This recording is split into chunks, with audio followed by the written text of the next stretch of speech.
오늘 이사야 54장 말씀은요, 이스라엘을 향한 주님의 사랑과 또 크신 긍휼, 또 위로, 신실하신 언약에 대해서 말씀하고 있습니다. 먼저 1절을 보시면은 임신하지 못하고 아기를 낳지 못한 자에게 노래하고 해산의 고통을 겪어본 적이 없는 자에게 환성을 울리면서 소리를 높이라고 말씀하고 있어요. 아직 아이를 갖지 않은 여인은 그렇다 할 수 있습니다. 하지만 불임을 겪고 있는 여인에게 노래하라 또 선언하고 있는 이 말씀은요, 여인의 입장에서 보면은 긍정이 아니라 부정적으로 들립니다. 인간의 생각으로는 좀 이해하기 어렵고요, 또 자신을 향해서 조롱하고 있지는 않는 것인가, 이런 생각이 들기도 해요. 하지만 그것이 사람의 말이 아니라 하나님께서 하신 말씀이라면 분노가 일어나는 것이 아니고요, 소망이 있고요, 그 말씀에 우리는 온전한 신뢰와 또 의지를 할 수 있는 것입니다. 그 약속에 대해서 구체적으로 보면은 1절 하반절은 아이를 못 낳아 버림받은 여인이 남편과 함께 사는 여인보다 더 많은 자녀를 볼 것이다, 그렇게 말씀해요. 현재 이스라엘의 모습은요, 불임으로 인하여서 고통받고 있는 여인의 모습과 같아요. 이스라엘은 절망적이에요. 하지만 하나님께서 노래하라고 말씀하고 소리를 높이며 기뻐하라고 하는 것은 그 상황을 완전히 역전시키겠다는 것입니다. 다른 이유 하나 필요 없어요.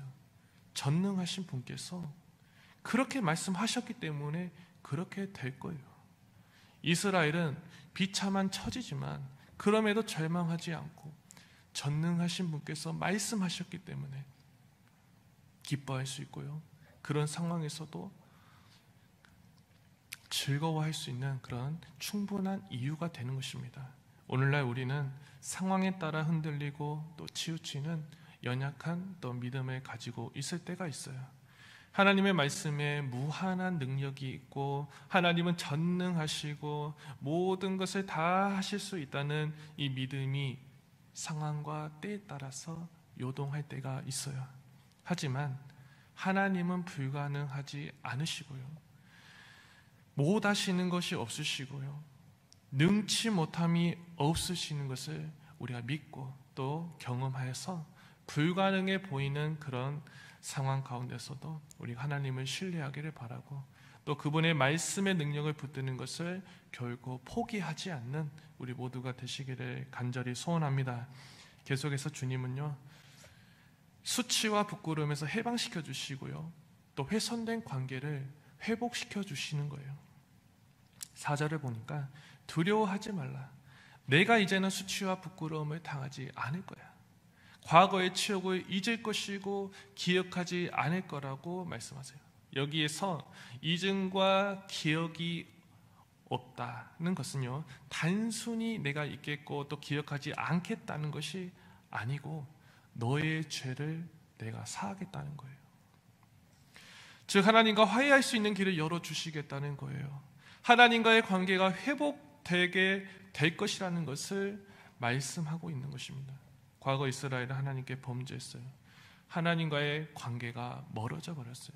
하나님께서 응답하지 않으셨고요, 하나님은 마치 이스라엘을 잊어버린 것처럼 보였고요, 그 관계, 깨어져 버린 그 관계가 영원히 회복되지 않을 것처럼 보였어요. 하지만 6절을 보니까 그렇지 않다는 것을 깨달아요. 버림을 받아서 마음이 아픈 너를, 버림받은 너를 주께서 부르신다, 연이어서 말씀하고 있어요. 7절을 보니까 내가 잠시 너를 버렸지만 큰 긍휼로 너를 다시 불러올 거야 라고 말씀하고 계시기 때문입니다. 사람의 기준과 생각으로는 완전히 그 관계가 끝나버렸다고 생각될 때가 많지만요, 하나님은 자신의 백성을 절대 버리지 않으신다는 거예요. 그분의 자비와 긍휼은 무궁하시고 그런 우리를 가엾게 여기시는 그 마음은 변함이 없으시다는 것입니다. 여호와의 인자와 긍휼이 무궁하심으로 우리가 진멸되지 아니함이니이다. 이것들이 아침마다 새로우니 주의 성실하심이 크시도소이다. 그 사랑의 마음은 말씀으로 끝나지 않아요. 지금도 이루어지고 있고 앞으로도 영원히 우리에게 그 주님의 사랑과 긍휼은 약속된 것입니다.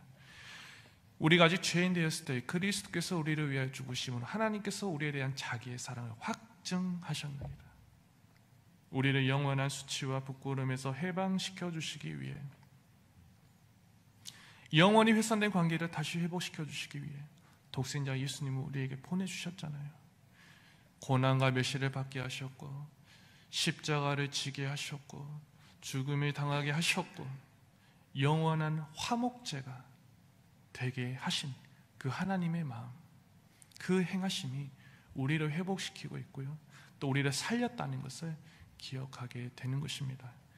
이제 우리로 화목하게 하신 우리 주 예수 그리스도로 말미암아 하나님 안에서 또한 즐거워하노니라. 우리의 알미 알므로만 끝나지 않기를 바랍니다.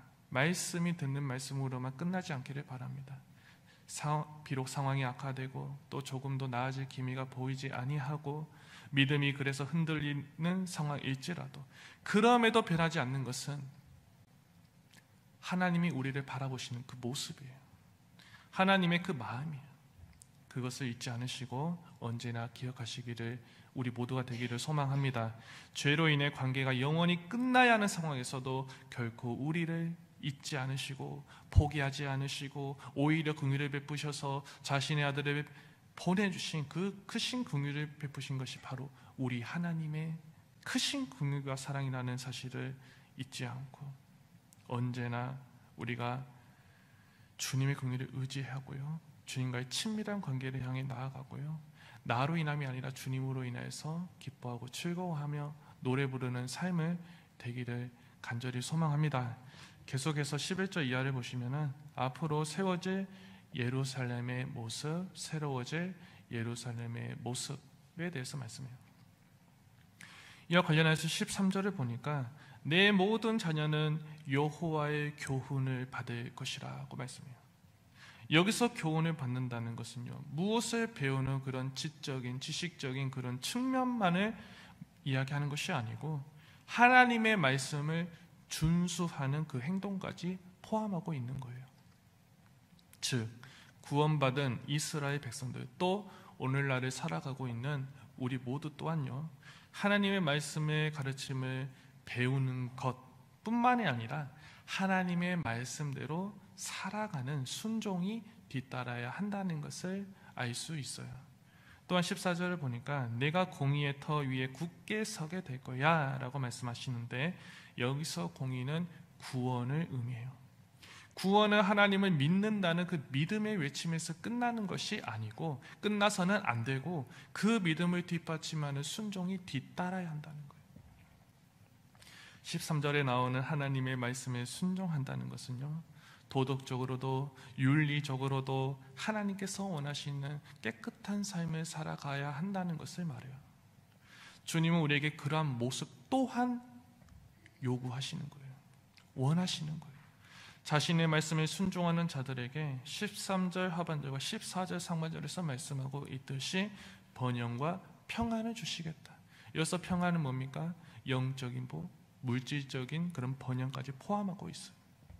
무엇보다 구원의 터 위에 우리를 굳게 서게 하실 것이다 라고 약속하시는 것입니다.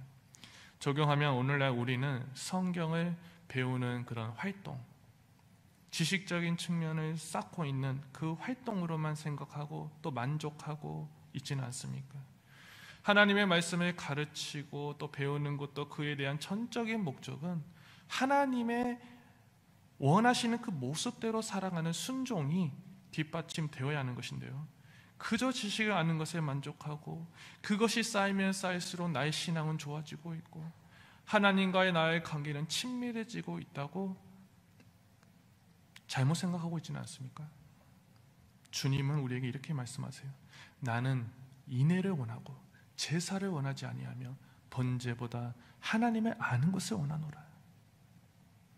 외적인 것이 아니라, 껍데기가 아니라 진정 하나님을 아는 우리가 되기를 원한다. 하나님을 사랑하고 또 그분이 원하신 뜻대로 행하고 그런 우리 모두가 되기를 원하신다는 거예요. 하나님을 사랑하는 것은 다른 게 아니에요. 하나님의 말씀대로 따르는 거예요.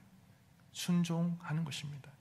우리 모두가 그렇게 되어서 주님께서 약속하신 이 영육의 복이요 우리의 삶에 강복되기를 바라고, 그것을 풍성히 누리며 살아가는 우리 모두의 삶이 되시기를 간절히 소망합니다.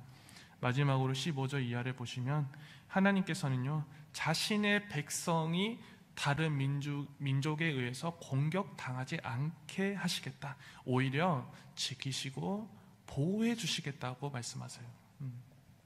물론 공격하는 대상이 없다는 것이 아닙니다. 반드시 있을 거야.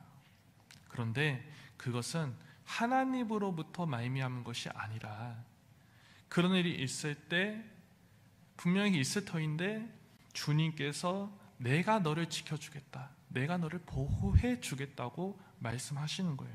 오늘날 우리는 많고 많은 사건과 또 곤란한 상황 가운데 처할 때가 많아요. 주께서 말씀하셨듯 우리의 삶에는 영적으로나 육적으로나 공격을 당할 때도 있고 또 위협을 당할 때도 있는 것이 사실이에요.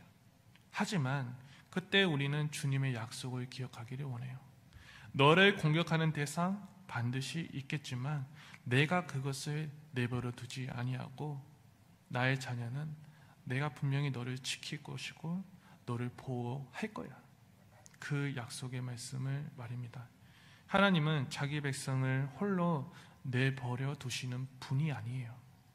지키시는 분이고 또 자신의 날개 아래 우리 모두를 품는 분이십니다. 주님은 우리에게 이렇게 약속해 주세요. 너희는 그들을 두려워하지 말라. 너희의 하나님 여호와께서 친히 너희를 위하여 싸우신다고 말씀하셨어요. 내가 말하기를 여호와는 나의 피난처시라 하고 지존자를 너의 거처로 삼았으므로 화가 내게 미치지 못하며 재앙이 내 장막에 가까이 오지 못하리니 그가 너를 위하여 그의 천사들을 명령하사 내 모든 길에서 너를 지키게 하십니다. 지키신다는 거예요. 나를 언제나 잊지 않으시고요, 언제나 나를 위해서 지금도 앞으로도 친히 싸우고 계시는 그 능력의 하나님을 의지하며 주님으로 인해 오늘 하루도 이겨내고 또 승리하는 우리 모두가 되시기를 주님의 이름으로 축복합니다. 기도하겠습니다. 사랑의 하나님 아버지, 하나님은 언제나 우리를 버리지 않으시고 죄로 인해 관계가 비록 틀어졌다 할지라도 멀어져 있다 할지라도 언제나 그 관계를 회복시키시는 긍휼을 베푸신다는 것을 다시 한번 깨닫습니다. 우리는 마주한 상황으로 인해서 그 사실을 잊어버릴 때도 주님의 약속을 부인할 때도 있는 어리석음을 범하지만 하나님은 그런 우리 또한 긍휼히 여기시고 그럼에도 기다리시고 다시 회복시키시는 사랑의 하나님이심을 고백합니다. 우리에게 언제나 주님을 의지하고 또 주님의 사랑에 답할 수 있는 그런 강한 믿음을 주시고 언제나 주님으로 인해 다시 일어서고 나아가는 우리 모두가 될 수 있도록 인도하여 주옵소서. 그렇게 일하실 하나님을 찬양하며 사랑이 많으신 예수님의 이름으로 기도합니다. 아멘. 하늘에 계신 우리 아버지, 아버지의 이름을 거룩하게 하시며 아버지의 나라가 오게 하시며 아버지의 뜻이 하늘에서 같이 땅에서도 이루어지게 하소서. 오늘 우리에게 유용할 양식을 주시고 우리가 우리에게 잘못한 사람을 용서하여 준 것 같이 우리 죄를 용서하여 주시고 우리를 시험에 빠지지 않게 하시고 악에서 구하소서.